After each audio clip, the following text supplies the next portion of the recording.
आज हम बात करेंगे एक बहुत ही दिलचस्प कहानी की, जिसका नाम है वो रात जब चांद बोला। ये दास्तान है एक ऐसी दोस्ती की जो रात के गहरे सन्नाटे में शुरू हुई।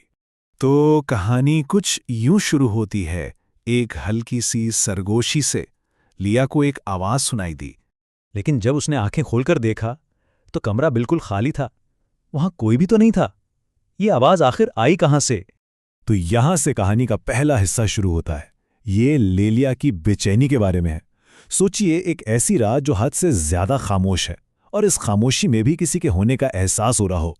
कोई ऐसा जिसे आप देख तो नहीं सकते, लेकिन महसूस जरूर कर सकते हैं।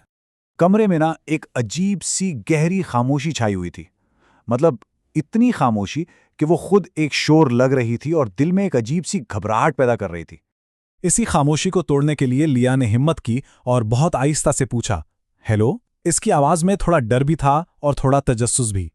और बस यही वो लम्हा था जहां कहानी एकदम पलट जाती है। अब खौफ की जगह हैरत लेने वाली है, और एक ऐसा जादुई राब्ता होने वाला है जिसका किसी ने सोचा भी नहीं होगा।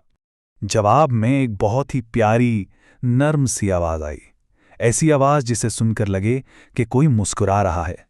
और ये आवाज चांद की थी। वो कह रहा था, हेलो नन्ही परी। जरा सोचिए लिया की हालत। उसकी तो जैसे आंखें खुली की खुली रह गई। ये हो कैसे सकता था? लेकिन ये सच था। चांद उससे बात कर रहा था। वाकई एक जादुई लम्हा था ये। अब लिया का सारा डर जैसे गायब ही हो गया।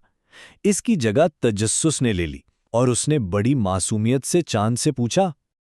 और चांद का जवाब सुनिए, कितना सादा मगर कितना गहरा था। उसने कहा, क्योंकि तुम जाग रही हो। मतलब वो सिर्फ आसमान पर मौजूद नहीं था, वो लिया को देख भी रहा था, उसका ध्यान रख रहा था।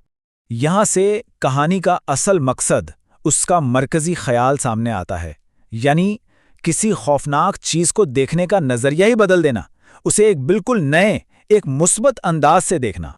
लिया ने फिर बताया कि उसे असल में डर किस चीज से लगता है। अंधेरा बहुत बड़ा लगता है। ये वो खौफ है जो अक्सर बच्चों को महसूस होता है, और उसने कितनी सादगी से उसे बयान कर दिया।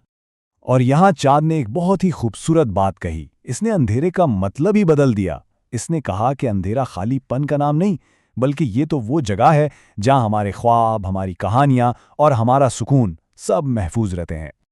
और बस यही कहानी का टर्निंग पॉइंट है।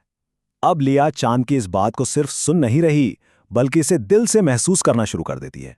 इसका एहसास बदलने लगा। वही अंधेरा जो पहले चुपता था, अब उसे नर्म महसूस होने लगा, बिल्कुल किसी नर्म और मुलायम कंबल की तरह। इस नरमी के बाद एक सुकून का एहसास आया। कमरे की वही खामोशी जो पहले डरा रही थी, अब बहुत पुरअमन लगने लगी। और फिर आखिर में ये सारे एहसास मिलकर एक गहरे तहफ़्फ़ुज़ में बदल गए। उसे लगा जैसे वो दुनिया की सबसे महफूज जगह पर है। अब लिया ने एक बहुत ही मासूम सा सवाल किया। उसे बस ये तसल्ली चाहिए थी कि ये जो सुकून मिला है, ये कहीं चला ना जाए। चांद का जवाब बहुत ही तसल्ली देने वाला था। उसने वादा किया, मैं हमेशा यहीं होता हूं, हर रात मैं तुम्हारा ख्याल रखता हूं। उसकी आवाज में एक ठहराव था, एक यकीन था। तो बात यह है कि लिया का खौफ सिर्फ भागा नहीं, बल्कि उसकी जगह दो चीजों ने ले ली, समझ और भरोसा। जब हम किसी चीज को समझ जाते हैं ना, तो फिर उस पर भरोसा करना खुद ब खुद आ जाता है।